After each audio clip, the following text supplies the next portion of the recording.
Tonight. Edge. After dark. Hey everybody, we made it through another week. It's Friday. You can't prove that. No, Rebecca Black is not here to help us celebrate that. That was her name, wasn't it? Yeah. I think so. Yeah, who cares? Anyway, it's Midnight Touch After Dark. How's it going? The leading podcast that will help you avoid charges of buggery on the high seas.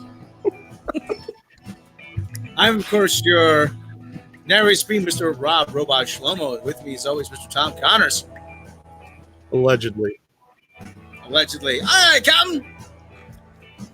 Seaman Connors, you've been charged with the crime of buggery on the high seas. How do you plead? You said seaman.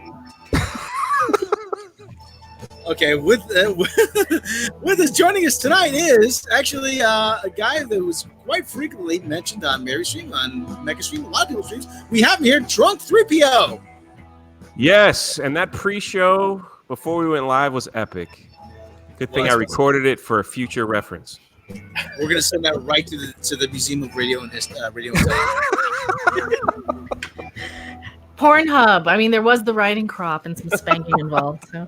Speaking of the riding crop, got makeup tips from Mecca. Everything is. Speaking of which, please welcome the Ninja Warrior Viking Mistress Harpy, your favorite YouTube Harpy, the crimson hair, award-winning chef, yes, baker of cookies. Marijuana enthusiast. Marijuana enthusiast and rights activist. Cannabis connoisseur. Miss Mecca Random. It's been one of those days. Hasn't it? Fucked up Friday. I know. I didn't get anything done today, hardly. No, don't even get me started on that. See, okay, listen. Here's my plan. If I run for president, okay, here's my plan to restructure. You can't. America. I can't. Of course I can. Yes, that's right. Of course I can. But let's say I did. This is the only one that doesn't smoke. But this is my platform. I am going to restructure the work week. Okay. Nobody wants to go to work Monday, so okay, you get Monday off. Tuesday, you're still not feeling okay. Tuesday, you show up at around 11. Okay. Wednesday, you're at your most productive. You put in a full day. Thursday, you're too busy thinking about Friday.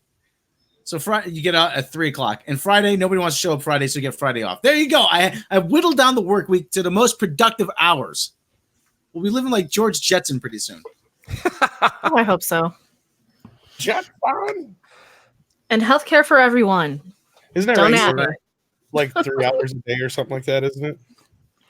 Exactly. Boy, I suppose I should get you one too, guys. Did you see that? They got this complete series coming out on Blu-ray. Nah, that's all right. I never buy anything. I never watch it. I've got stuff piled up that I've never opened from 20 years ago. I actually do have this sound. Oh, nice. and the jet screamer. That one used to be my text message thing for a while. Oh, the doorbell? Yeah, that's a good idea. I gotta send that to myself. Does it get annoying after a while? A little. Especially a man of your caliber that probably receives multiple text messages every I turn my phone off after a while. You have to. Mm-hmm. Mecca knows probably what I'm talking about. Oh yeah, because last year, last year, there was just constantly between Star Trek and between news and stuff. You kind of have to. Well, and this year and every time. I don't know where I'm going with that. I got into a thought and then I forgot halfway through. Happy 420. What she's getting at is once you hit that threshold and people are trying to constantly get a hold of you, or you're popular enough on Twitter to where your phone's just constantly going off after a while. I had to turn off Twitter notifications. Turn it off. Yeah, I have none. Yeah, I'll go in and check it when I do, but it's it's like if I don't, then my phone is constantly going buzz, buzz, buzz, buzz, buzz, buzz. You have an buzz. Apple Watch? Then it makes it worse. Oh God, I don't. But no, I wouldn't imagine. I couldn't imagine that shit. You'd probably think you were like having some kind of syndrome or something. It just never stops. Yeah. Okay. If I found sound, I had to close I had another browser open, so I had to close that. Are you going to ever get good internet? Yes, I am. I'm working on that. I'll sell for bad internet. Well, you just have to call them and say, cancel this, hook up this. It's 1 hour. Hey, I finally got a smartphone. Yeah, I know. It took you going to Vegas and needing one, and Mary's here to save me from all this. What kind of smartphone did you get? I got a Motorola X4. All right, Android. He's into the 21st century now. And hello, Mary. Welcome to the stream. Hi, guys. Yeah. So it's and I got Google Fi actually. It's for my carrier. So which piggybacks on there you go, yeah. Well, in case you're wondering how to hack into Rob's phone. what are you gonna find? I mean, it's quicksand porn and cookie And recipes. while you're at it, Rob, why don't you give me your credit card number too? 1, 2, 3, 4. No. 1, 2, 3, 4, 5. That zip code one more time. I'm an idiot. Use the code 1, 2, 3, 4, 5. 1, 2, 3, 4, 5. That's amazing. That's the same code I got on my luggage. Drunk 3PO, do you watch Archer? I haven't. Well, I used to. I think I watched season 1, but the password for every computer is guest. Yeah. No way. This is like Baby Town Frolics. All right, let's get going here. Sorry, I'm late. Sorry. Let's Wait, get rid did Dark Crystal drop today? Yes. Way off topic. Sorry. I was actually binging that. I got through about 2 episodes before I fell asleep earlier. But it was really good. Really good so far. By the way, hi, Drunk. Hello. Didn't I see you like 30 minutes ago? Yeah, not even. Yeah, all right. Mm-hmm. There you have it. Yeah, hold on. I just got to show me. I'm preparing tonight for my thing here. So, Rob, you're going to be so proud, man. I'm bringing my A game tonight. Holy shamoles. All right.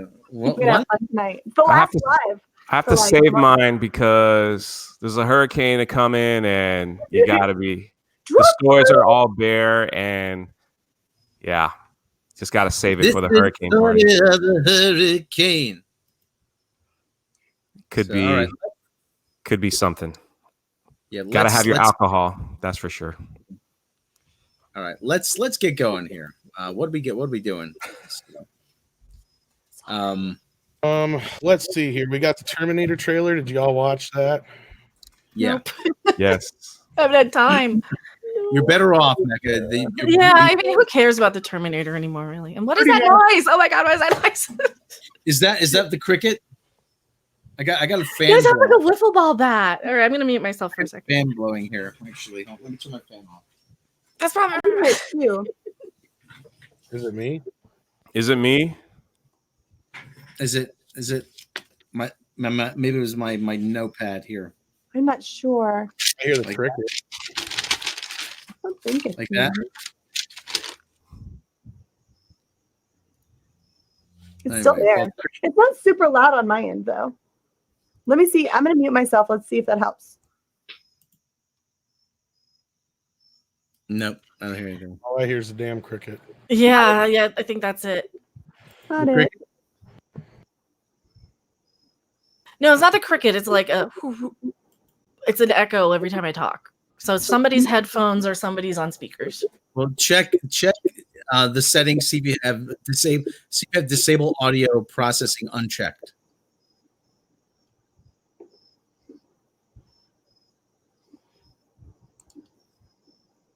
Okay, if there's an echo, make sure that's unchecked.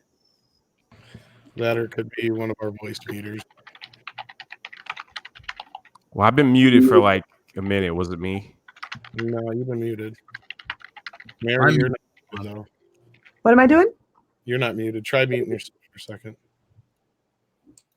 All right, now I'm gonna try and talk. Yeah, I think it's Mary. I think it's whatever. It's like her speakers or something. Yeah, she needs to get some headphones. Okay. Yeah, you'll have to mute yourself until you talk, Mary, because it's like echoing back at everybody. All right. Well, anyway. So actually, by the looks of this picture, Hillary Clinton's still pissed that she lost the election. That's the only interesting part of the movie is that one little shot, right? Rob, that's She has some deep smoker's voice too. Yeah, this trailer gave away that our video about all the leaks is pretty spot on, I think, because we even have like 2 or 3 scenes that are in the trailer that we reference in the leaks. So, Human Rights Edge. You just destroyed my commercial viability. Can we stop with the back in the day? Can we stop? I mean, she always had like a nice kind of. I guess she did smoke in T2. Yeah, but she did have a nice, not rasp. I wouldn't say raspy, but she had kind of a deeper, kind of sexy voice for a woman. But this is like the years nicotine abuse and smoking is taking its toll. But, so did you watch the trailer, Rob? Yes. Another girl who's the key to everything. Yep. She's the key to everything. We have to make sure I mean, I don't think Arnold Schwarzenegger is a Terminator in this movie. He just looks like a guy. Deadbeat. He's a Terminator, yeah. He's okay. Everybody plug your ears if you don't want any spoilers. It's pretty obvious he's the Terminator that kills John Connor. Oh, so he's the Terminator. Okay, so that's where you're going with that. Yeah, that's in the opening of the movie. It picks up a couple years after T2, and that's where the Edward Furlong cameo comes into play. It's actually a de-aged Furlong into another actor's face or whatever. So I thought John Connor was the key to everything, but no, the girl's the key to everything. Yep. And they're going to blame it on the fact that Sarah stopped Judgment Day from happening. That's what they're going to use as the loophole. It's the patriarchy. You got to blame it on the patriarchy.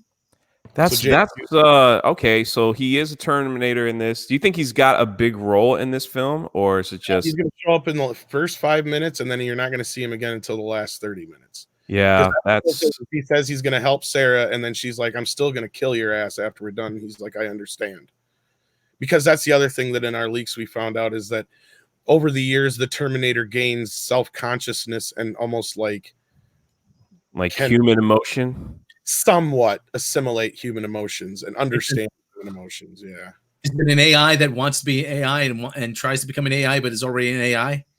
Yeah. Something like that. So did you watch that? Sounds terrible. So did you watch the trailer then, Jay? It sounds like I did see it. And like when when Arnold comes out, she's like, I did see where she said, "I'm going to kill you." I honestly, my first thought in the trailer was, okay, Arnold, he's not a Terminator in this film. And so she's going to kill him to prevent him from becoming the model, I guess. That was my first thought when seeing that. I was like, that might be a little different, but your leak sounds a lot better.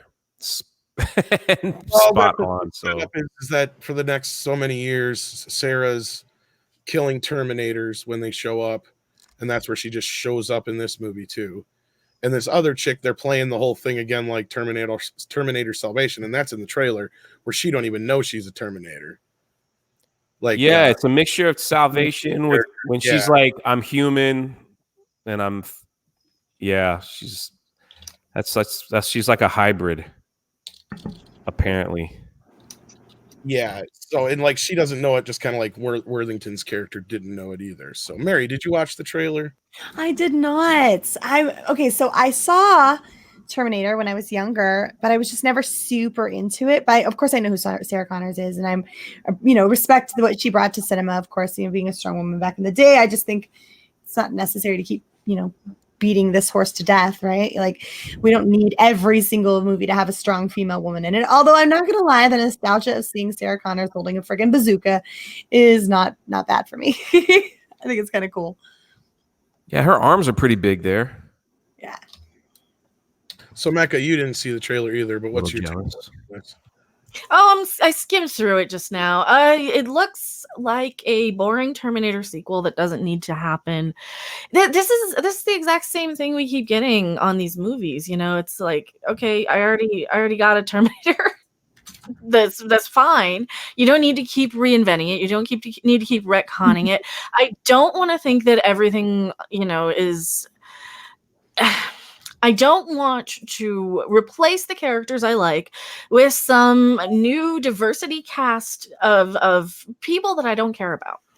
And that's kind of what it boils down to. Is like they're trying to hit me on the head too much with, hey, this is for women. This is for women. See, it's for women. You have strong women. Look. We already did that, and it wasn't a big deal. And now you're driving the point home that men are not important anymore. That's it's reading a little too much into it, but it's just such a crappy woke cash grab of emasculating bullshit. Yeah. Affirmative. And I'm tired of it, right? I'm tired of these movies. And it looked okay for a second because, yeah, you can get me for a second looking at Sarah Connor, who is a hero. She was one of my heroes, right? You can look at her and be, yeah, she's a badass, but it's so, it's like watching the last seasons of The Walking Dead or something, right? It's like watching it. That's what killed Walking Dead for me is when Carol lost the kid, right? And ended up, you know, I'm like, okay, so why do I care about this anymore, right? What, you know? Correct. What is going on? What is that? Yeah, I don't know if that was Rob or Mary that time.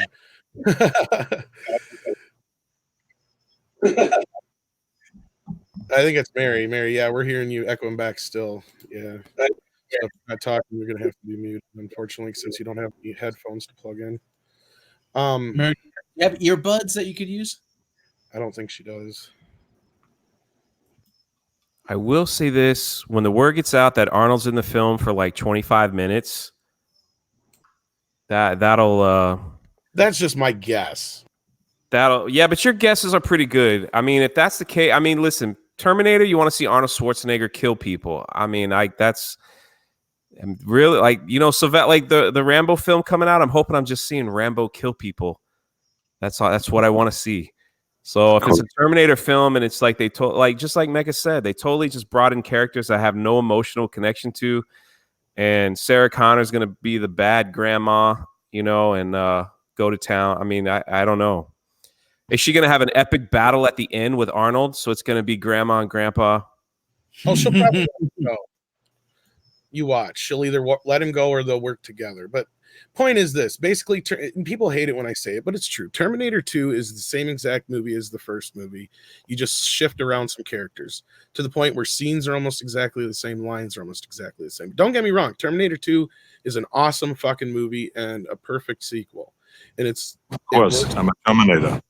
That's right. So shush. But anyway, I have a feeling this movie is going to play out pretty much the same way. And where I think Arnie's going to come in is like that scene in part 2 where they go to Mexico, or part 1 where they're at the hotel room or whatever for however long. You know, that quiet scene where they go for a little extra help and to bunker down and to build weapons and do whatever. That's going to be that scene where he comes in finally. So it'll be way late in the movie, I bet. But other than that, I mean, it's just, Rob, this goes again to what I was going to get to is like we've seen before, and I hate it when people hate it when we bring it up with Spider-Verse and The Last Jedi and these other movies where they want to tear down the hero to build up some new female hero. Am I right? Yeah. Oh yeah. You know, that's the only reason why you're doing it is if you tear down, look, your hero is old and fat and weak and feeble. We have a nice shiny new hero for you to like. And she's a woman, and she's put all the things that you're supposed to. You don't like them? Well, how dare you? Well, after all we've done for you, you're just a tool of the tool of the patriarchy. You toxic masculine male. You know that's what we're gonna get. Yeah, you know what I want to go back to? I want to go back to. We were talking about this last night when they were talking about that A Force crap, and like, and you came up with the perfect name for it, TNA Force. I'm gonna go back to objectifying these chicks. Can we do that? Can we go back to being like, woo, I can see your nipples, Mackenzie Davis, shake it off. I'm gonna throw some water on you. You can, Mecca, because you're a woman. Yeah, well, you guys can too. You have my permission because I'm sick of this shit. I'm sick of being pandered to like I'm a special case, like I need a pat on the fucking head, right? I am sick of this bullshit that they're doing in society with women. It's like, no. You don't get to treat us like this.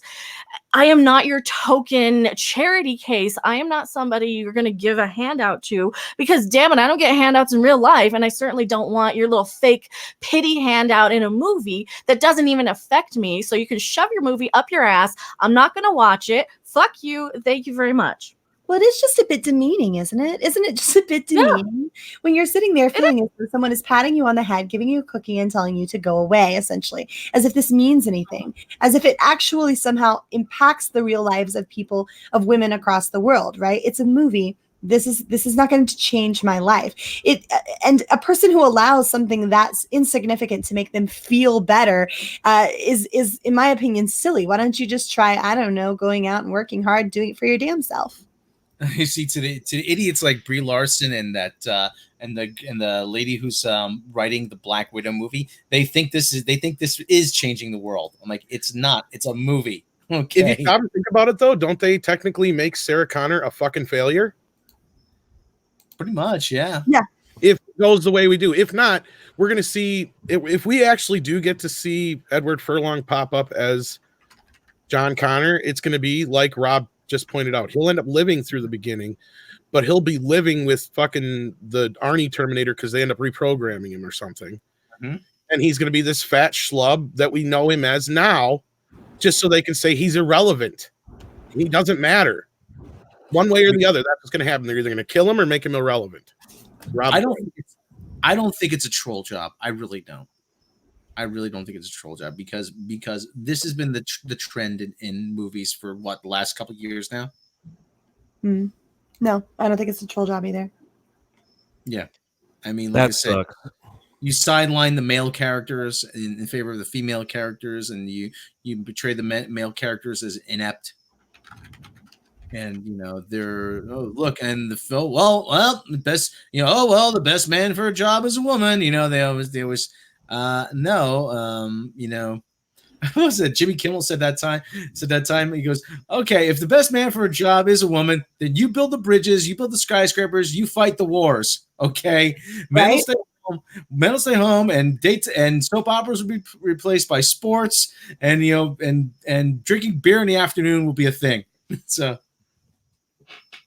I mean, it's real. I mean, really, come on. Well, I mean, just to get a little realistic, there already is kind of this, and this goes into this whole, and I didn't really want to get on this topic, but I was arguing with some idiot on Twitter over a Me Too article about how women are not being hired as much anymore, or if you're an attractive woman, you're not being hired as much anymore.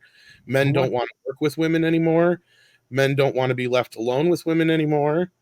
And all this other stuff. And they turn around and try to spin it like it's our fault.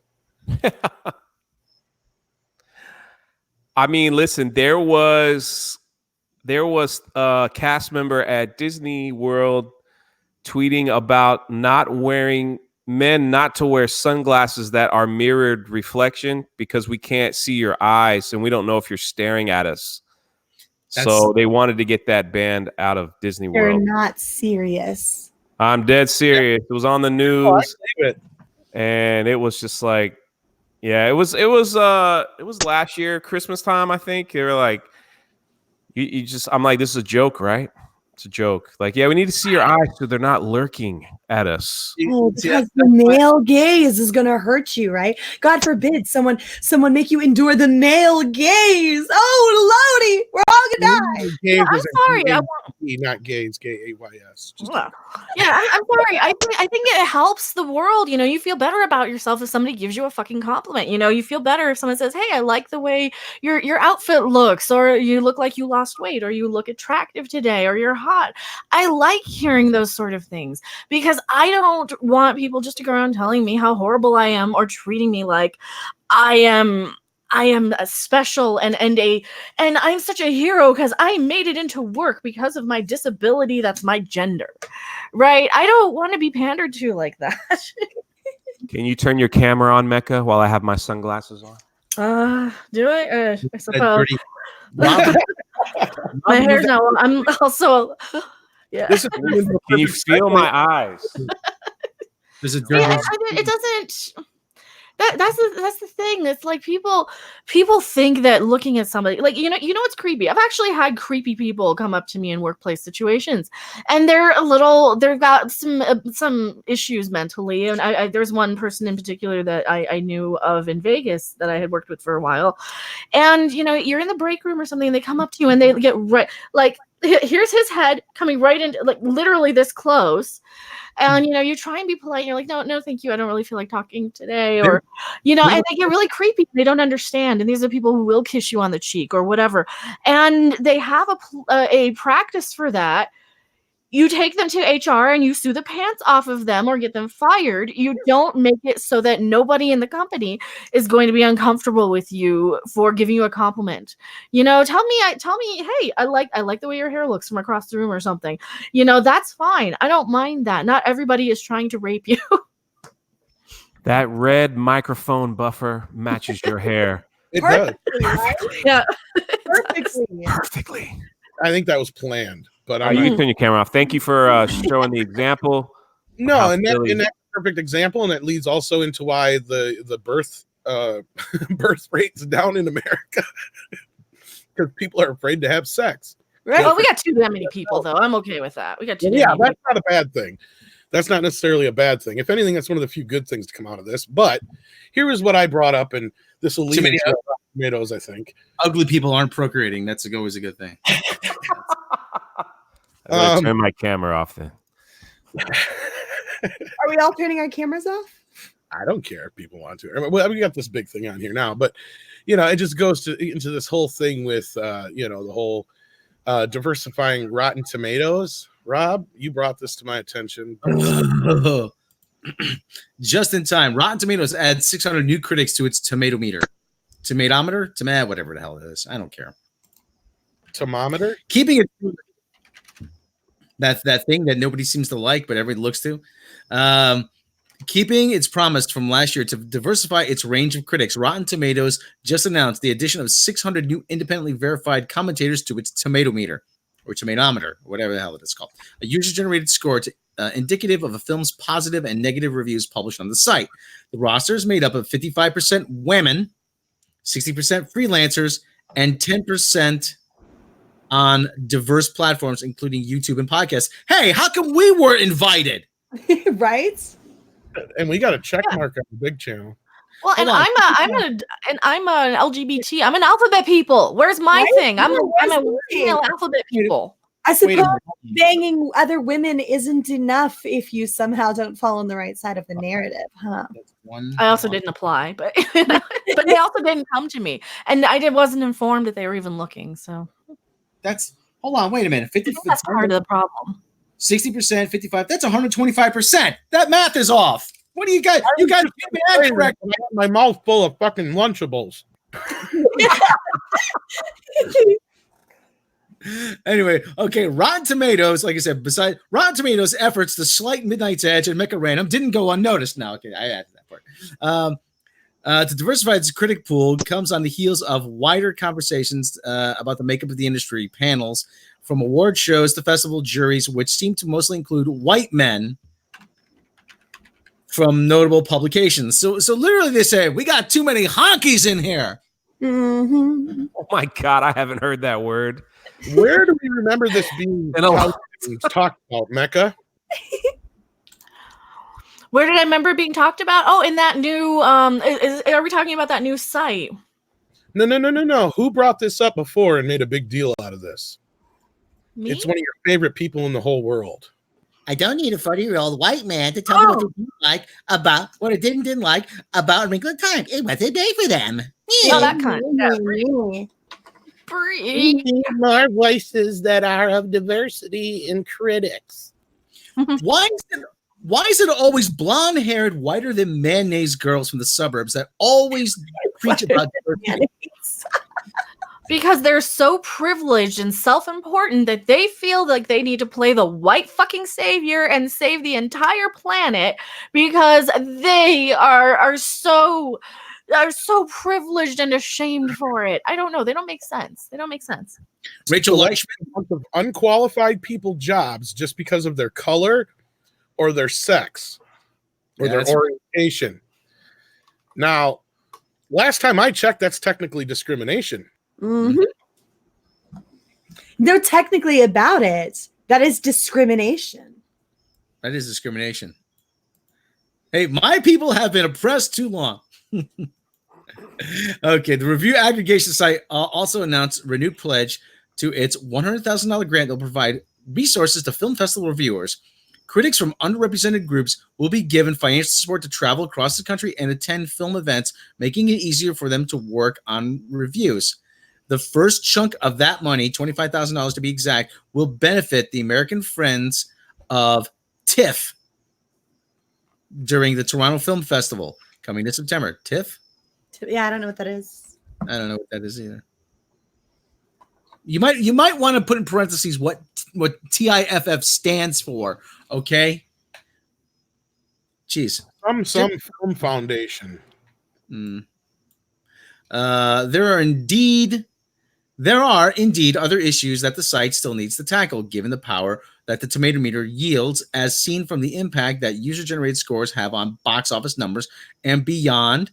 Many are opposed to the site's parameters. They have an impact because you know what? If people say something sucks, then they're not bound by anything or anyone to say it sucks. That is what's called. What is that called, Tom? An opinion? Yeah. That's good. Really, I kind of blanked there for a second. I thought there was a better word for it. That's called to me that's called democratizing opinion.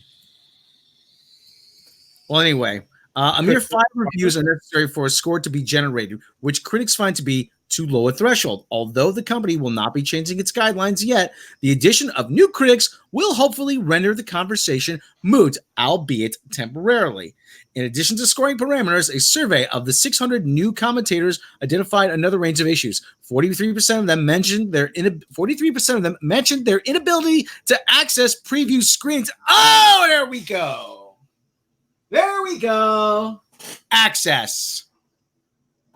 The key word. 59% had difficulty proving their legitimacy as journalists, and 61% of correspondents noted high travel costs of vessel. Okay, well that's not anyone's fault. Okay, high travel costs because hotel and shit, they make it very prohibitive. But still. So 43% of them mentioned their ability to kiss the proper asses to get access. Yep. Access media. Why don't they just call themselves that now? Well, then that wouldn't give the right optic, now would it? Fuck optics. Who cares anymore? Like, they give a shit. Like I said, they're doing this shit in plain sight. They did this shit in plain sight with Captain Marvel, too. They literally came out and told us, we're changing the fucking score because we don't believe you. Yep. Mm-hmm. And that's what this is being done for. This is done to protect Marvel Phase 4, which is all new, all diverse, all terrible. But we're bots. We don't count. Exactly. No, because we're actually our opinions are bullshit. We don't know our own opinions. They got to tell us our opinions. Yeah. Isn't that amazing though? Like they want you to go out there and think for yourself, and there's nothing wrong with being different and everybody should accept you for who you are, unless of course you disagree with the narrative. This is from Anna Ben Yehuda Ramanan. Let's take a look, because I'm always curious to see what everybody looks like here. Because if it, let me see, Anna Ben. Okay, all right. I'm wondering if she fulfills the stereotype that I'm thinking of. You know, the typical blonde-haired film. the blonde-haired white girl who moved. Oh, she has a Twitter. I don't think this is doxing because she's putting it. Her name is out there. Right. Oh, she has a website. She has a Well, if she has a website. website, then you're okay. No, So, no. a question: when I'm applying for my Rotten Tomatoes critic individual thing, I do have 30,000 subscribers on YouTube. Do I put my real name or do I put my YouTube channel name? Oh, are you applying like right now? Yes, like right this second. Do it. Oh my gosh. I would That do would it. be amazing. Sorry, man. Mary, I didn't mean to cut you. An LLC or business, not business. Well, the but- business one, for a business one, or for like a professional, you have to be, you have to have 200,000 subscribers. Oh, okay. Well, then just do that. Yeah, you're right. Mm-hmm. So do I put my real name or do I put my YouTube channel? Put your YouTube channel, I guess. It says full name, so full name though. That would be my real name. Oh, Maybe. She doesn't have a picture on her. We can see her picture right here on the screen, Rob. Well, I'm trying to find a better picture of her, something better of her. Don't worry too much about insignificant stuff right now. Well, but I'm my whole thing is that if she lives in New York, she wrote for Playboy. Well, I can't fault her for that, really. She's right, just but reiterating the whole this news, basically. Or what do you think? There's a slide to this, or what? It's Forbes. Yeah, well, it's Forbes, I know, but the whole thing. Well, Forbes also employs Scott Mendelsohn, don't they? There's no accounting for taste. Oh yeah, Forbes. But she seems to fall into the whole like paradigm of the girl from the suburbs moves to New York, to Brooklyn to work on our. Okay, let me ask you, Rob, since you're close by, how many SJWs are there over there? From what I hear all the time, most of them are segregatedly, mostly to the California area. You go. Basically, that's the word in the streets. Tom, Most I'm California. Tom, I'm the scariest thing in New York now. Okay, that's something. Just because you're a white male, or what? No, because I'm. Hey, you've met him. Do you have to ask? Well, that's a totally different situation. I'm not talking about. I know the guy though. I know. I can't if I just see him walking around, I would think there was something wrong with him. Yes. It's full. New York, especially Brooklyn. It's full of. First of all, it's full of tourists. Secondly, it's full of people like Anna, like I said, who come from the Midwest to reinvent themselves. But it's all skinny jean wearing, latte sipping. With a handle. The guys who look like dressed like lumberjacks who live 100 miles from the nearest tree and don't have the upper body strength to pick up an axe. They're the people who are like, I watch Sex in the City and I want to be a New Yorker. I'm such a Carrie. Yeah, those people. I'm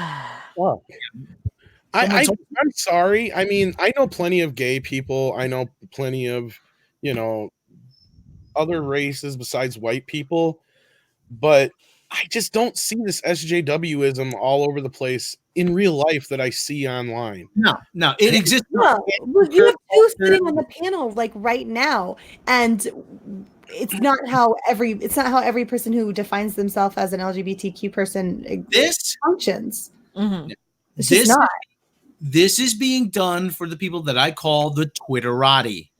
The people who complain on Twitter, like the Suey Parks and the Rachel Leishmans of the world, this is being done for them so that they can appease these people and say, "Look, we've done our part." And so the Twitterati can say, "Oh, look, I'm affecting change." You're not affecting shit, okay? Yeah. There's no real change to be had by doing this way. I'm sorry, but it's not natural. It's not normal. Like, it doesn't feel organic at all. It feels like stuff's being shoved down our throats. Well, what are their qualifications? So have you seen the movie Citizen Kane? No, but I've heard of that. I wouldn't doubt it. I wouldn't doubt it. A movie about the Kane that comes to life because if they're getting free access, they're probably going to love it because it's free. That's the other part. It's like, what are you expecting of these people? This is just like politics, and I hate getting into the political side of it, but it's the same thing. It's like you take a donation from somebody, they expect something out of you in politics. It's the same thing in fucking entertainment. You get a bunch of, you get wined and dined by some studio before you see a movie. They shuffle you in to see a movie. You get to talk to the actors. You get to see, photo ops. Yeah, all kinds of extra shit and free swag bag. Of course, you're going to come out of there feeling like you just had a blow job and you want to go, I love that. There's always been the press junkets. There's always been the press junkets, which are exactly what you described. But on the other hand, I always say it used to be real simple, though. You got a fucking program, you got a videotape full about the making of behind the scenes that you could use on your news program, and if you got lucky, you got to talk to the stars yourself. That's the way it used to be. Nowadays, they give you a fucking iPad. They fucking give you a blowjob. They let you meet the actors and touch their ass and everything else. And I'm exaggerating a little bit, but it's getting to that point on top of all the free popcorn. Yeah. Well, I always say one of the things people always say, professional critics are extensions of the studio. Like it really wasn't always like that. The only fucking critic I trust right now is what's his face, Richard Roper. Yeah. Yeah, I really like Richard Roper. Well, that's because he's old school. He goes back to, the Siskel and Ebert days. He's an old school real critic who actually knows what makes a good movie. And for the people who say, and for the critics, if there are any critics out there who are listening to this and say, "Oh yeah, but we can't afford to lose our access." Tom, do you remember this? Siskel and Ebert, they panned Nuns on the Run, the movie Nuns on, which I saw because it was with Eric Idle. And I love Monty Python and Eric Idle was in it. It was a terrible movie. It was absolutely dreadful. Yeah. Siskel and Ebert panned that, and I think it was 20th Century Fox at the time threatened to revoke any access they had to future Fox movies. Well, yeah, not only that, they famously stood up to Disney too, but yeah. And you know what they said? They said, you know what? If they want to revoke our access, if they don't want to allow us to see their movies, we'll just pay like everybody else. They can't stop us from doing that. Well, not only that, it was a stupid move for them and Disney at that time. Because Disney went and bought the company that owned the television show. Yeah. And they were getting the feeling that Disney was going to try and push them into giving Disney movies better reviews. And they're like, fuck you, no, we're not. We'll go do our own show if we have to. We don't care. And Disney buckled. But yeah, it was the same thing with Fox. They buckled. And that was because they'd be idiots not to, because Siskel and Ebert, outside of, at the time, what else probably would have been on in the years that they were on? Oh, like Gene Siskel, or just Gene Shalit. Well, no, but they were the first syndicated critics show. Mm-hmm. And after that, you had like Entertainment Tonight come out of the woodworks and all these other talking head critics just like them trying to do the same thing. But Siskel and Ebert were like the next generation or the Baywatch of syndicated critic shows. They were everywhere. Oh, yeah. So if you wanted your movie talked about, no matter if it was a good or a bad review with Siskel and Ebert, that was free advertising for your movie in millions, if not billions, of households. Yeah, and I didn't agree with them on everything. I liked the X-Men movie. They gave it thumbs down. They thought there was too many characters. And then they spread the story a little thin. They didn't quite get it, and that was fine. But they gave you the honest opinion. Mm-hmm. And now they don't do that. Now we have this new generation of like YouTube critics and everybody who give positive reviews to everything for the chance to get free stuff, because sometimes they do, and there's no other reason than for the opportunity to get like a free goodie bag or something. And the movie theaters and studios are learning that for every new advancement in technology and new trend and new thing, they can combat it with other things. Like let's say we all say we hate Captain Marvel, right?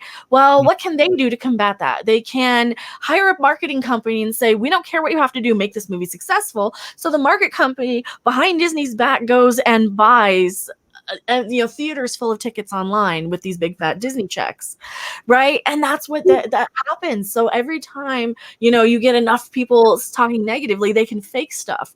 But and that's one of the trends. And nobody, it's like people are afraid to just give an honest review because they don't want to offend anybody and they don't want to piss anybody off. Tom, who was the guy that said that nobody in Hollywood liked The Last Jedi. Remember he directed Fanboys or something like that. I think it was somebody. It was somebody on the. Yeah, I remember that podcast. It was like a Screen Rant podcast. I thought it was a critic. Yeah, it was. It was some critic. Kyle something or yeah, he basically said that. Oh yeah, there's a lot of critics who do this for access media. Yeah, but he said secretly nobody liked The Last Jedi. Well, I'm sure there's a few that probably did, but let's just be fair. That basically the point of what he was trying to say was people were peppering good reviews of movies for access. Now, Drunk 3PO and Mary, you guys have been a little quiet, because we dominate as we always do. Mary, give us your take on this since you're of the Whammon persuasion. Well, look, I think that anytime that you adjust something for the sake of just a diversity aspect, you're going to wind up getting skewed information just because you're over adjusting, right? Just go find normal people, right? Go find your average person instead of because if you're looking for something specific, then you're going to get exactly that, something specific, right? And an echo chamber is not something. I don't understand this insane need for everyone to force themselves into an echo chamber because it's not helpful. There's no way to grow from that. There's no way to move forward from that. An echo chamber is honestly, in my opinion, one of the most, in terms of ideology aspect, dangerous thing that you can possibly have. And so this isn't beneficial. This doesn't help anyone. It makes them look good, I suppose, at least in terms of the progressive agenda, but it's not beneficial to anyone. And I think it can go both ways, right? Like you have YouTubers and people who, like Mecca was saying earlier, they go and they put out the positive reviews just for the hope of being brought into that camp, right? But I would look for the people who are willing to say the things that aren't popular, to say the things that not no one enjoys hearing, but say the things that are going to get them backlash. Look for those people because those are the honest people. Those are the people you can trust. Kyle Newman is the guy who said it. I found the audio. Can we play this for a sec? It's only about 38 seconds long. Can we play this? Sure, and then we'll jump to 3PO after that. No worries. No worries. All right. We got to preface this though, just so everybody. I just forgot to say this earlier. Rotten Tomatoes is owned by what? Warner Brothers. They're owned by Warner Brothers. Yes, but the guy the guy who runs it though used to be an executive at Disney. Yeah, so this is another thing you guys have to remember too about all this shit out there, all these places, and we always reiterate time and time and time again. Check the sources. Make sure you know where you're going for this stuff. Of course, it's in Rotten Tomatoes' best interest to give movies good reviews. Period.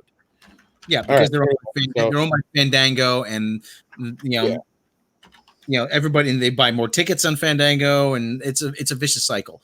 Okay, this is director Kyle Newman talking about The Last Jedi and about the very thing we're talking about. Okay, here it was about 38 seconds long.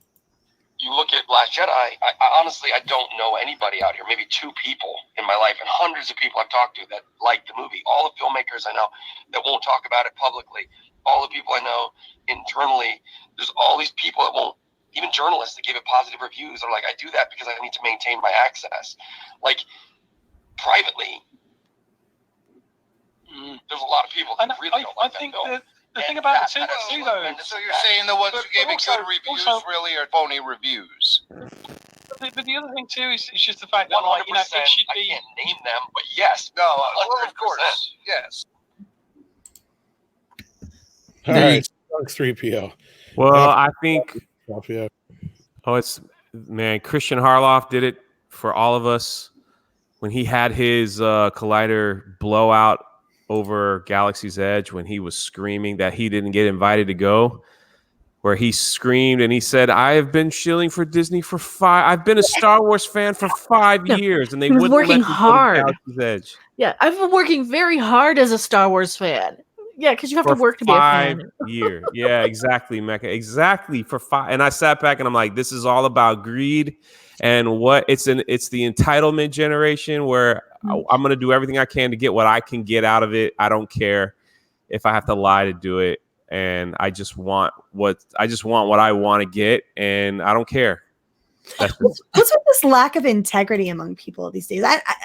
There was a time when you you knew that you had to maintain your integrity, that there were some things that you would sacrifice in order to maintain your integrity, because you knew that it was worthwhile, right? What is the deal these days? I do not understand this complete and utter willingness to sacrifice what it is that you feel is honesty and truth just so that you can placate some giant corporation and have your access.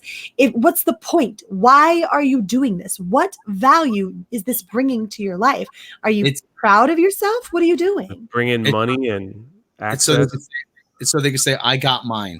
Yeah, exactly. There are so many ways to make money without compromising your integrity. Man, listen, Christian they want Harloff, the fame, and they want to hobnob with the celebrities. They want to interview they want to feel like celebrities themselves. So I just been on a Galaxy's Edge binge, but that opening that Christian Harloff missed, he missed out on almost $15,000 worth of stuff and meeting the celebrities and getting his photo taken and all that stuff. So they gave out that much to each person. And then those people took that stuff and sold it on eBay. So, I mean, pay a bonus. That's your bonus for working that hard as a Star Wars fan, is to sell all the shit you don't want because you don't actually like Star Trek or Star Wars or whatever. Did I say Star Trek? I'm sorry. No, it's all in the same. But how far will the pendulum swing? Did I say that word right? Pendulum swing until it swings back the opposite way. Nobody knows. Right? No, exactly. I think it's inevitable, though. I think it's absolutely inevitable. And that's part of what we are right now, right? Is the pendulum swinging back. I think it's just really important, though, that as part of that swing backwards in the other direction, that we are very careful, because allowing something to swing too far is just as detrimental to the cause, as it were, as allowing it to stay where it is now, right? To remember to sort of check ourselves, to be honest, to be full of integrity, and to be forthcoming about things, and never staying so far over to the other side just because that's where the pendulum landed and that's what's advantageous for us now, that we don't maintain our own integrity. So that's important to keep an eye on, I think. And I think if there's a group of people in this world that I trust to do it, it's here within sort of the fandom menace kind of people. Well, that's the other thing too, is criticism has been democratized. And this is the one thing they didn't really count on. Nobody saw this coming. That people like us, and like amateur critics, I still consider us amateur critics, would be able to move the needle in the way we've done. I'm thinking about 30 years ago, 20 years ago, even 10 years ago. There's no way Solo makes money. There's no way Solo doesn't make money, rather. I'm sorry. Right. Well, and here's the thing. I mean, there was a Star Wars movie before all these that didn't make a shit ton of money, and that was Clone Wars, but it was prepaid for. That movie sucked. I'll just say it. I did not like Clone Wars. I fall asleep every time. It's got a couple of good moments, but no, that movie was not good. What, the Clone Wars movie? No. I'm not talking about Attack of the Clones. I'm talking about the Clone Wars animated movie. Yeah. I thought you meant the Attack of the Clones. Never mind. Sorry. I was getting confused because I renamed it that. I was like, sorry. It's such a B movie name. All right. Sorry. That's when you first met Ahsoka. All right. I didn't see that one. It has its moments, but then that movie didn't make that much money. So that showed me that anything that wasn't a Star Wars saga film was probably not going to make that much money. Like Rogue One was an anomaly, if you ask me. And I think the only reason, and Rogue One was kind of predestined just because it had all those member berries in it. Well, yeah, that was live action, though. I think a lot of it was animated. A lot of people like me. Okay, so now that I'm remembering the right thing we're talking about, not being stupid. Sorry, is like, now that I remember it, I think I probably skipped that one on purpose because it was animated. Yeah, I think that actually did. I have to agree with her there. I think it did have a lot to do with the fact that it was animated. It also wasn't a particularly grand movie, right? Like Ahsoka was sort of whiny and a little annoying there. It was just basically it was what they used to do back in the 50s and 60s. They would do backdoor movies into TV shows. Rob knows what I'm talking about. Mecca knows what I'm talking about. Oh yeah. Master Ninja. Or that was the other way. They made they wanted the TV pilot. That kind of stuff. They all did that. That's where they just string together what would be an episode or two, an elongated episode or 2 or 3 episodes, and put it out there as a movie. And it was like really slapped together. Yeah, theatrical pilot. Thank you. Yeah. Yeah, Buck Rogers had a theatrical pilot. Battlestar Galactica had a theatrical pilot, I believe. Yeah, it's fairly common to do this. Usually for like more hour-long dramas, whatever it was. Something that would be more hour. Yeah, It's something more of a spectacle too. Yeah. Like I want to believe that those Ewok movies were probably lead-ins to what possibly was going to be a series, but it was just probably too expensive compared to the ratings. Oh yeah, because didn't they do the animated one not shortly? Yeah, they did Yeah. So they always wanted to do stuff with Ewoks, with more series related. And we're with Wilford Brimley too. Mm-hmm. I'm Wilford Brimley. I have diabetes. So what else did we have to talk about? Oh yeah, A-Force. Hold on. Here we go. This is like Where's your ha-ha? Where's your ha-ha? Ha-ha. For A-Force. I am looking forward to laughing at this one if it's true. Go. Yay. All I'll say about Can I just take a moment before we talk about A-Force? Or as we call it, TNA Force around here? Yes. On the off chance that Kevin Feige and even more importantly, Victoria Alonso, because she's Kevin Feige's right-hand man or right-hand woman.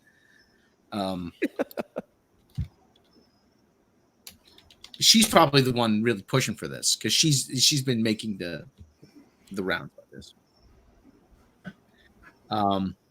I dare you. I dare you to make this movie. I fucking there goes up monetization. I dare you. There's no better, faster way to burn the MCU to the ground. Double dog dare. I triple dog dare them. A triple dog dare, everyone. Triple. Let me go stick my tongue on a metal pole now. From Scott Farkas himself. His eyes were yellow. He had yellow eyes. I am looking forward to this. It's going to be so cringe and embarrassing for them. And we're all just gonna nope. Because so many people, I get comments all the time like, oh yeah, the MCU died anyway with Endgame, and people are like double pissed with Spider-Man being gone, right? Mm-hmm. They want to do something like this. That's the sports ball 3 strikes thingy, right? That was one of the scenes that really kind of irked me in Endgame because it was like, though they did it okay in Infinity War, they managed to pull together, the few ladies together for a quick scene. It was fine. It worked. It was all right. You get to Endgame though, and it's in your face, and you're like, how did all these women get in the same place at the same time? They know. Had together before they even had a chance to start fighting, just to be there in time, like they planned it. The battlefields, it must be like a square mile across, and they at all. Least in Infinity War, it seemed to come about because of circumstance. Yeah. And I called them I don't know if I coined the phrase, but I was calling them the vagina hive mind. This kind of is. Well, here's my question: are they going to pull that crap again, where this movie isn't for men and white males are not allowed to go see it? Yeah, they're going to do it. They'll double, they'll triple down. Okay. Because, I don't want to watch a movie with some dumb chicks anyway. They don't have tits or asses on any of them. That's false advertising right there. Your TNA Force lacks T and A. You got 2 actresses in there who don't weigh 200 pounds between the both of them, right? If you put them both together, they are tiny, scrawny little things. There's a reason why one of them played a ballerina and one of them gets body shamed because of her ass. Right? These girls are not anything worth looking at. Even if you're going to give me a reason to go to these movies, give me some chicks in some tight outfits that are curvy and boobalicious and bootylicious. Black Widow's worth looking at, but that movie's going to be cool. And that's not even the point. Endgame, I didn't really care about her. I just enjoyed looking at her. Endgame did a decent job of making me care about her as a character, but that was because she had some decent development, and she had some bits sprinkled in here and there along the way or whatever. But a standalone movie would have been beneficial to me actually caring about the character. But I managed to to get invested into her in game. So, but I mostly have just enjoyed looking at her for the most part. But in terms of Captain Marvel, yeah, I'm good. I'd get someone who doesn't need a butt double. That's fine. Mhm. She will Yeah, always 'cause be Padme, my queen. I don't care whatever she plays. She's always my queen. Padme. Oh yeah, she was fine in the prequels, but the problem with her, she's not Thorette or whatever the crap they're calling her, because they get mad when you call her female Thor. They get mad when you call her Lady Thor. So I'm just calling her Thorette now. Thoress. Or Thorette, like she's a Chipette or a Smurfette, you know? We'll give her the really condescending That's the best one. Thorette. Oh Lord. It's Oh, just, it's gonna be so cringe too. And I don't want to look at this. If you're the whole reason that I want to see superheroes is to look at some people that I wouldn't normally get a stare at in real life, you know? There's nothing wrong with that. I'm not gonna go home with Jason Momoa. I get it. Always and that's why I chase like your that. dreams. Always. Well. Okay, let me go through this. Marvel's TNA Force, all female Avengers, will include Captain Marvel plus these fan favorite MCU characters. They're not fan favorites. Stop saying they're fan favorites. Well, it's Black Widow is, but she's not even in that. Yeah, Black Widow.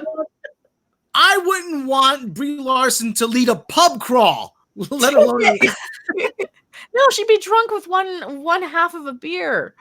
No, she'd be drunk off a wine cooler. Yeah, she'd be drunk off of a wine cooler, and she'd be embarrassing, and she'd be trying to start fights with people. This chick is a King Coke user. She knows what she's doing. She's way past that shit. Oh yeah, she does seem to have a little nose candy problem. She is definitely a cokehead.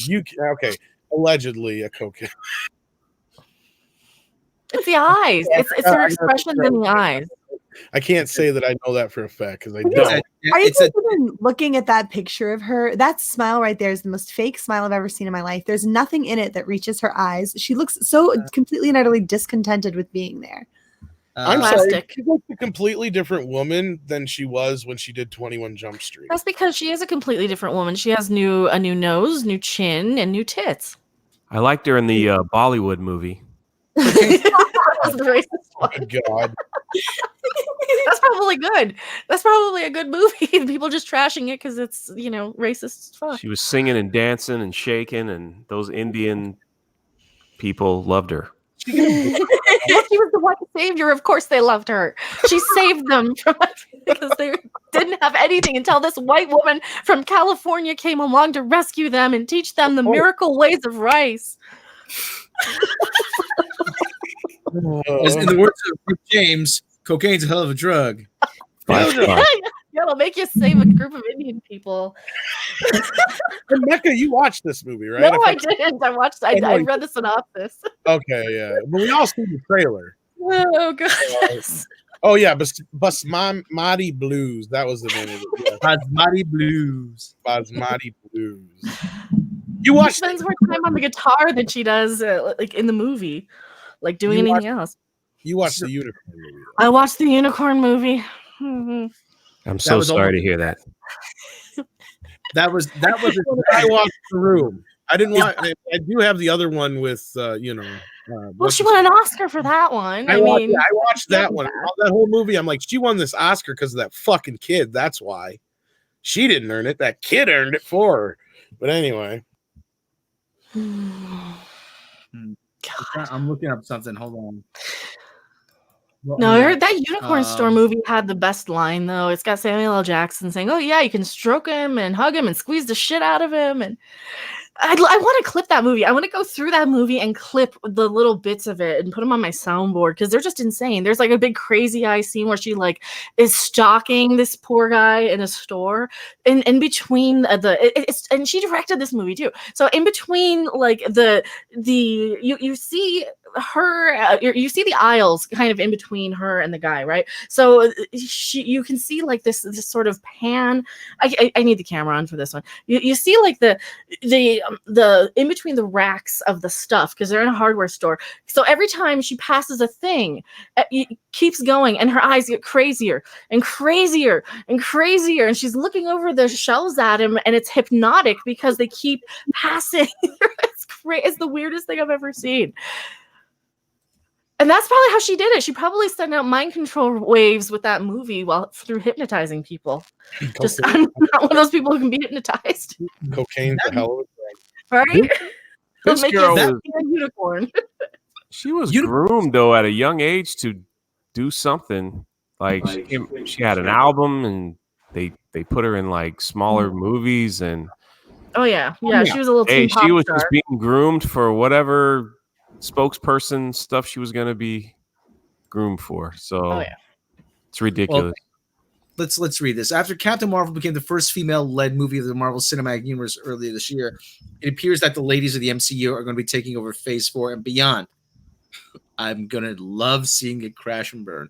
The studio has already announced that Black Widow is arriving about 5 years too late, and Thor: Love and Thunder will be hitting theaters in the next couple of years. And Ms. Marvel, I have to laugh at the name of that every time.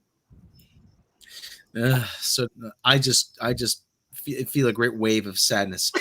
And Ms. Marvel, She-Hulk, and WandaVision will be part of Disney Plus. Now, rumor has it that the studio has an A-Force movie in development, or TNA Force, TM, which is an all-female team up. Dun, dun, dun. Oh, wait, never mind. That's A-Team. My bad. Oh, and people are upset now because WandaVision's supposed to be racist because it shows Wanda and Vision on a couch like it's in the 1950s. Yeah, Rob was there. It's who? He's a robot and she's a white chick. That's not racist. You have two people. Oh, it's racist because you can't have two people smiling who are white on a couch anywhere. It's like what the fuck? I don't. I missed their clan hoods in the background. Where is that? I missed a burning cross and are they curb stomping people in this? I don't get why this is racist. You have two people on a couch sitting at each other looking like they're in love. How is that racist? Or are you just an idiot? They're just spouting these words anymore. They don't even know what they mean. It might be cringe culture for all I know. They might be going, "Oh my god, that's so racist," and then there might be a joke to them. It might be their little. I like it because it's cringe crap. Okay, hold on. All-female team up that Marvel Comics first introduced in 2015. She-Hulk is the first step. According to We Got This Covered, Disney's Plus series, She-Hulk will be the first step towards forming A-Force, and the lineup will also include Valkyrie, Jane Foster's Thor, Captain Marvel, and Miss Marvel. She-Hulk is not expected to hit the new streaming platform until 2022, so A-Force is still years away. Thank you, Mr. Motorcycle. But in the meantime, there will be plenty of female-led Marvel projects. Fun fact: She-Hulk routinely broke the fourth wall. Okay, before Deadpool, yada. What's more, women will not just be in front of the camera in the upcoming phases, but also behind it. Marvel brought their first female director in the MCU when Anna Boden co-directed Captain Marvel with Ryan Fleck this year. And next year, Kate Shortland will direct Black Widow, and Chloe Zhao will direct The Eternals, or as I call it, Captain Planet and the Planet Fucking Tears. Yeah, here's the picture of WandaVision if you want to pull that up, Tom. You guys super chat? It looks like Leave It to Fucking Beaver. What is their problem? Yeah, it's or Donna Reed. Yeah, one of the most talked about moments from the climax of the Avengers was when the female heroes united behind Captain Marvel to fight Thanos. Yeah, talk about not a good way. And yes, we did have a super chat, Rob. Talked about it for the wrong reasons. Oh, DCV Titan, $5 Canadian. A-Force could work so long as they don't shit it up with shitty characters like Captain Marvel, stand-in Squirrel Girl, or Ms. Marvel. Well, too late. Well, that sounds like that's what they're going to do, yeah. Squirrel Girl is going to be in Ms. Marvel. Yeah. As Thanos' army advances towards Captain Marvel, Spider-Man asks how she plans to beat them all by herself.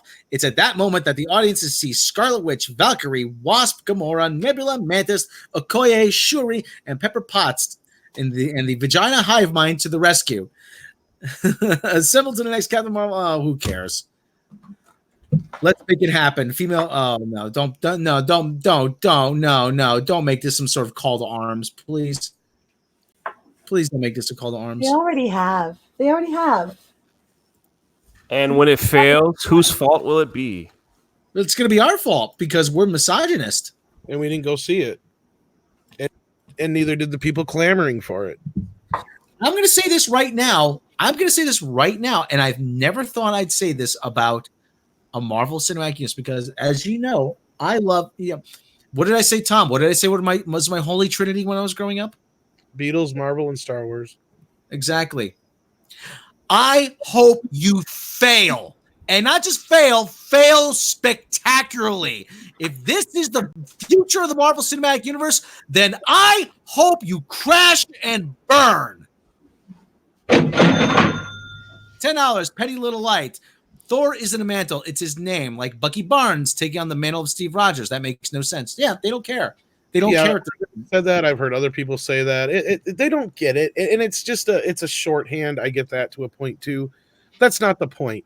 And I have nothing against strong female characters. I think there's a lot of great female characters in comic books. Actually, go back and check out that one Batman video that probably turned out to be bullshit. But hey, it was one of those we got this covered articles that, they're like what 50-50 now on their accuracy. But the one about the female penguin, but you go through a list of what it was, 30 some female characters. There was like 35 characters. Just Batman villains. Batman alone. That's what I'm saying here. So there's plenty of other characters to dive into. Let's not even get into like the X-Men and shit like that. I fucking hate when you have like Supergirl, Batgirl, Wonder Woman is her own character. You don't need to have those other two characters. You know what I mean? She's there on her own. She's a strong female character. We don't have a Wonder Man. No, you don't. You wouldn't dare. You wouldn't go through and make a oh god, like a. See, now I totally lost my train of thought. But no, you're exactly right. They don't. Sorry, I got distracted with Doom Buggies. Damn it, Captain Hair. Thank you so much. I got distracted with the super chat. Sorry. I just popped up. Actually, there is a Wonder Man, but he's a Marvel character, Simon Williams. That's not my point, though, Rob. My point is though I understand. And the first thing they do is make a female version of a popular male superhero. I hate that. I hate it. Oh, it's getting old, and people, like I made a video about this. I haven't uploaded it yet. One of the Mary Sue writers was just going off on people because somebody was making a joke about it, right? And they're like, "Oh yes, Lady Thor. She, what's next? Spider Woman. What's next? Iron Lady." And then she just has a PMS fit on them on this article. But it's kind of getting annoying, I don't need every superhero to just be okay. Now we have Lady this, just make them all. Thorette, Hulkette, just make them all at the end because I'm tired of it. It's kind of condescending. Mainly. And you don't need to like go and steal some other superhero's power. It's the same thing with Ms. Marvel now. She's got Mr. Fantastic's power and Captain Marvel's identity. You don't need her. We already have two other people for that, and one of them sucks. Isn't that like the definition of appropriation, though? Right? Isn't it? Yeah, exactly. All that.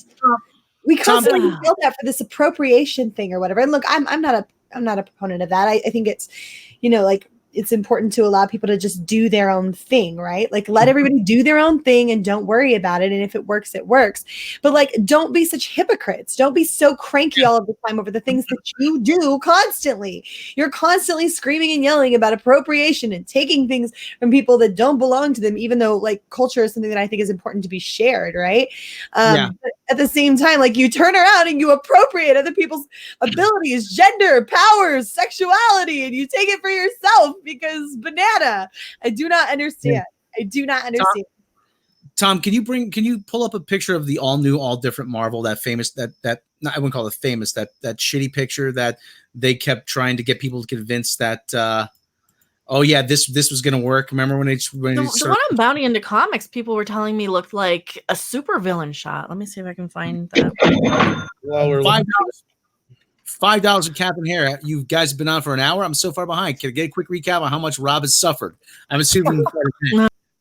Also, Dune Buggies. That picture makes me laugh. There's a few different ones here, but I'll pull this one up here first. Let me see if I can find it. Hold on. There's one picture that they kept using. Oh, here it is. Okay, you give it to him. You can just bring it up too. Yeah. Here we go. What happened to Mecca? Oh, I had popped out because I closed the wrong thing because I was going to screen share and I hit the Leave studio instead accidentally. Okay. Yeah, that article where people were saying that this A-Force picture looks like a bunch of supervillains. Kind of. Yeah. Just the way they're posed. Yeah. They're like, we're gonna fuck you up and Yeah. we're gonna destroy some things. And every one of them has resting bitch face. Why does the second row have short hair? Or Why are we always telling women to smile? Oh, for God forbid, we all like to be around people who are pleasant and friendly. Well, that one chick's smiling. Yeah. oh my gosh, But have none you of them have seen- tits. Why are they all A cups and below? If you've seen She-Hulk Okay, comic books, oh my goodness, she's Busty. Well, Yeah. she's curvy, you know. yeah, and her their covers and all that, they're pretty nice on the eyes Mhm. for And that's why men. people like She-Hulk. You know, she was sexy and interesting, and not, not just a, She wasn't not only Hulk. not only did they take a character that you would never sexualize, but they made it a sexy chick, and that was what was interesting. Exactly. She had her own personality. She had her own identity. Mhm. Okay, She I'm about. wasn't like Big Dumb Hulk. She was like, Mm. wow, check her out. So I'm about to share the picture of the all different Marvel. Okay, if we can see this here, let's take a second. Okay, Rob and technology do not mix as always. well, okay, well, let me. What you do now? Yeah, Share well, it. Google window. it usually works on the second try, or I have to undock the Well, that's the one I had. this one. Yeah. Okay, sorry. No, that's all right. I just didn't think that was the one you wanted. All new, all different Marvel. Okay, take a look. We got Spidey, but all of the quote unquote new characters. Find me one that's new. Ms. Marvel. No, she's appropriating someone's identity. Well, she's the newest because she just was from like 2013. Look, we got Spider-Gwen, who's aping off a Peter Parker's identity. We got Miles Morales, who's aping off Peter Parker. We got Riri fucking Williams, who is just a bad imitation of Tony Stark, just gender flipped and race bent. Disney Princess Thor. oh my gosh, why We did got you say that? Captain Sam. I could see it now at Disney World Parade. You got to do this as a rant. Just Yes. write something on this picture, dude. Like seriously, write something down, or just yell for like 10 minutes and edit it down. Go for it. Disney People- Princess Thor. People accuse me of being autistic when I do that. With a few exceptions, there is nobody new in this picture. Black Panther's been around for 50 years. Vision's been around for 50 years. Is that Kazar in the bottom right-hand corner? Looks like Captain Caveman. I don't know. Only like a shaved Captain Caveman. No, it's Thundar the Barbarian. That's who that is. Gonna have to take Spidey. That's who I forgot the name of. Steve Rogers. There's Steve Rogers, Shield agent of S.H.I.E.L.D., but he's an older character. Spider-Woman, that's an older character, just in a new costume. Where's the all new? Everybody else has co-opted someone else's identity because they can't stand on their own. And I've gotten into beefs on Twitter and on Facebook about this with people. I'm like, don't you find it insulting that these new characters have to be propped up by co-opting the identity of a more established character? Don't you want them to have an identity of their own? Well, you don't understand. No, fuck you. You don't understand. What kind of an idiot wants to just be known as Iron Man Jr.? Fucking even Robin in Batman he branched out and became Nightwing. TCV Titan, $5 Canadian. The ultimate sign the MCU is well and truly effed is in the A is that they even give the slightest hint of whisper of going to introduce Riri Williams. Oh, for God's sake. You're going to see me have a stroke if they do that. And you know it's coming. Why they call her Riri? That's like slang for retarded. Listen. Go watch Literature Devil. Go watch Literature. I talk about literature. We got to find this guy, Tom. We got to have him on we got to have him on.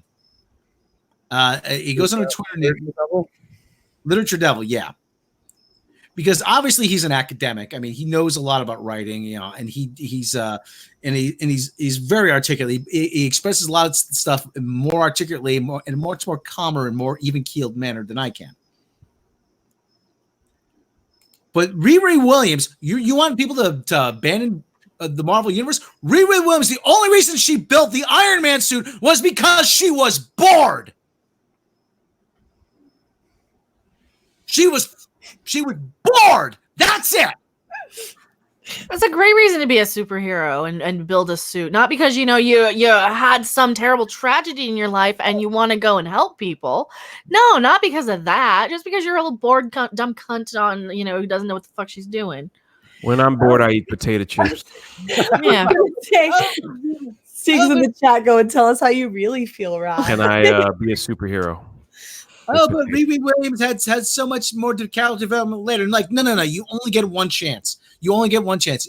You have one chance. You have one opportunity in that first issue to explain who the character is and to set them up. Okay. And the reason why she became a superhero was because she was bored. No other reason. And they just granted her a best friend out of nowhere. And she's a genius, and she could solve every problem. Nihilist, Rob's already having a stroke in his default photo. I'm in the Borg outro. You should have used the one on the bridge. Yeah. Just crop me out. No, I'd rather not crop you out. Anyway, I suppose, folks. But the other thing too, Ms. Marvel, she literally like I said, he does a great breakdown of her character. She reminds you every freaking chance she gets. I'm a Muslim. I'm a Muslim. I'm a Muslim. Well, that goes right to what we're talking about, yeah. And she commits every selfish act she can, and they still just give her powers because why the fuck not? You should save a little bit of this for a rant. We got a super chat here. Yeah, you got to do a rant on this. Captain Hair, $2. Bendis got Superman after Riri. Oh, yeah. And and Superman's going to be suffering from an enormous amount of white guilt, isn't he? Probably.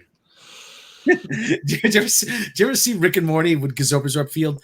Fuck you, John. Fuck you, you white guilt milk toast piece of human garbage. I don't give a fuck. I'm the Gazopazorp Field. Okay. All right, guys. Rob, turn me on 5 minutes. Turn me on for 5 minutes straight. That is more than Dana Scully. Oh, jeez. That's not good. Mary's gotta go get ready for shenanigans. All right, we gotta wrap this up. Probably just wrap this up anyway. So, Mary, why don't we start with you then? Tell the folks out there where they can find you. We got shenanigans in less than a half hour, about a half hour exactly. And Rob's absolutely. Let me go ahead and turn this cam on here. All right, yes. Hi guys, I am Mary B. I am the Mistress of Mayhem, disruptor of the narrative, and official women card holder. Tonight is shenanigans here in about 30 minutes or so, and yeah, that's basically, it's like an adult comedy show that we do every Friday night, and it is the last one that's going to be live for about 4 weekends or so. So yeah, come check it. I am totally prepped for tonight, and we're gonna have a good time. All right. So I'll put a link in the chat. Yeah, follow the link in the chat to check that out in a half hour. And Drunk 3PO. You've been a little quiet. Sorry, you know, we get going, especially Rob. I love it, though. I love it. I got to say potato chips on your stream, and now you were supposed to be on the stream where I dressed in drag, and you didn't. I know. I was very heartbroken that I was camping with my father. So, well, can you shout out like some actual superheroes and like why you were dressed in drag, Tom? Oh, that's a very good point. Drunks. I was just going to get to that anyway, but that was a good segue anyway. Mecca, as she just mentioned, Drunks 3PO has done a lot of great stuff for charity, and that's why I ended up dressing in drag is to help him raise some fundage for the kids. So why don't you tell him a little bit about what you were doing there and what that was all about? And so what happened was Tom was on one of my live streams, and I was totally like celebbing out, and he blurts out of nowhere, if anyone gives a $50 super chat for the money that we were raising for this orphanage we were building in El Salvador, I'll do a show in drag. And I was like, oh, no one's ever given me a $50 super chat. And lo and behold, $50 super chats were flying here and there because everybody wanted to see Tom dressed as a woman. So thank you. Yeah.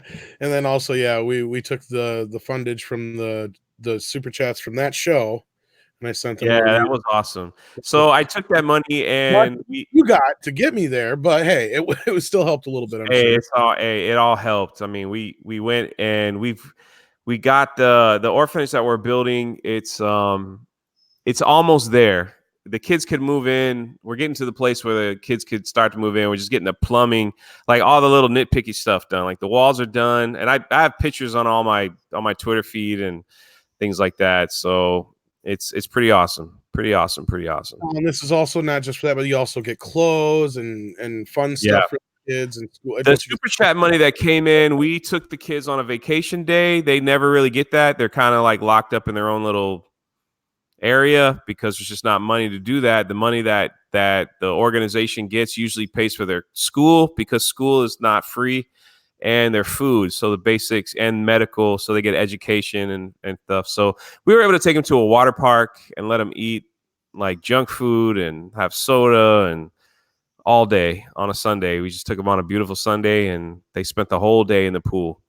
So that was a beautiful thing. So thank you. And then none of them could swim, so I had to stand out in the deep end and make sure they didn't drown. So, shit.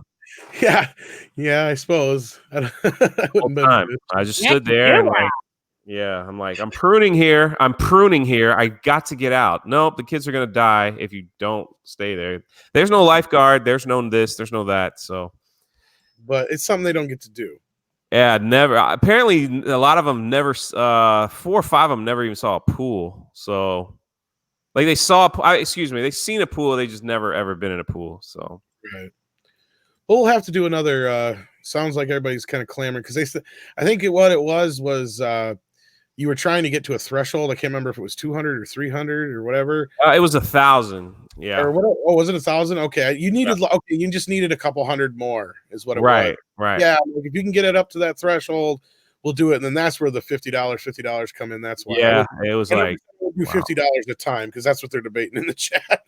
Yeah, I couldn't remember how much it was, but I knew you needed just so much more, and I didn't expect to put you over the top, but it did. No, you did. I think I would think it was like 150, and I got 210. So okay, yeah, I knew it was something like yeah. But yeah, but maybe we'll do that again soon. Maybe if we can figure something out, we'll work that out again. Yeah, October I'm going to Haiti. I think we're gonna get medical supplies and medicine and things like that to village up there that's sick. And honestly, if this hurricane does a lot of terrible damage stuff in this neighborhood, then maybe I'll be doing something for that. So right, all right. Well, let me know what's up, and we'll definitely help you out with that. So definitely Drunk 3PO's channel, and we want to thank you for finally getting a chance to be on the show. So it's been awesome. No, I'm freaking out. Thank you. Sorry, I a breakdown. What was that? No, I told Tom before. I just said, people like Midnight's Edge, Mekaranda, all you guys. Like, there's so many. Like, I'm in other little chat groups, and so many people look up to you guys and see like what you've done with YouTube and the knowledge that you have about movies and cinema and entertainment and things. You guys get talked about a lot in smaller circles. So, cool. It's an honor. So just saying, there it is. Oh, it's an honor to have you on, especially everything you do for everything, not just in the YouTube community, but in the real world as well. And we got another super chat real quick, Rob, before we say our goodbyes. $4.99 from The One. That's a cool name, The One. Have Mia Khalifa play Ms. Marvel, and I might watch it. Maybe, probably not. Is she that Muslim porn star? I have no idea. You better look it up, Rob. While he's doing that, Mecca, why don't you tell the fine folk where you can find your channel? Oh, just click me in chat right here. There should be little 3 dots next to my name. And I have a YouTube channel. Subscribe to me. I got a doozy coming up later tonight, so keep your eye out for it. Yeah, And her Twitter- eventually, I'll have the video up for about She-Hulk and the Mary Sue, and Twitter and Patreon and Twitch. Sometimes I stream on Twitch and Creepy Little Book. Come check us out on Creepy Little Book. Yes. It's a paranormal, occult, haunted house, spooky, ancient history sort of show. That's right. And your Twitter handle's right there on the screen. That is me. So do check out Mecha Random. She does all kinds of videos from all kinds of things, not just Star Trek like some people would think, or Captain Marvel like some people would Oh, I only make Captain Marvel videos 24/7, despite the fact that there hasn't been one in like, a month. Right. And I do Small 3 videos a day. with my Googus. And that would be Rob, the voice of Biggest Edge. So why don't you take it out, sir? Giggity. Yes. I am Rob. You know me, Edge. Thank you very much. We're gonna, and I just like to remind everybody in the words of in the great prophet Glenn Quagmire. I know you have a choice in airport sex, and I appreciate your choosing Quagmire. So, yes, and that's usually the time we sign off. Everybody, thank you, everybody. Thank you, Drunk 3PO. Thank you, Mary Mayhem. Thank you, Mecha Random. Thank you, Tom. Thank you, everyone in the chat. Thank you for the super chats. Thank you. Check out, like I said, Literature Devil. Check out Professor Geek. Check out Egotastic Fun Time. Check out Doomcog. Check out Gary. Check out the Burnett Work. Check out the Fan Man. Check out Anti-Tracker. Check out the Red Shirt Podcast. Check everybody. If we're missing people, don't take it personally. There's a lot of people we like, and we usually forget someone. Yellow All right, Flash everybody. too. Captain Yellow Robert Flash. April, Matt Kadish. Yes, Matthew Kadish. Cicada. Yes, That umbrella guy. That umbrella guy. Hey, Yellow Flash. Those are the big 3 that I watch. And Yes. Ricada. Yes, that's it. We're working on getting Jeremy on one of these days from Geeks and Gamers. So yeah. And World Class Bullshitters. We're working on doing something with those Yes, guys. Jeff, World Class Bullshitters, and check out Jesse Milestone, actually. Good friends. Yeah, Jesse Milestone as well. Yeah. Okay, we got to meet them in Las Vegas. Lovely people. So, I don't say that about them. All right, everybody. So we're going to check out. What'd you say? So let's head on out. Yes. All right, everybody. We'll check out on Shenanigans in a few minutes, and we will catch you next time. I'm Krispy Kreme McDonald's. Go to hell, you mutant offspring of comedy people. Shut up! You had your finger in my ass! I like big Asian butts, and I cannot lie.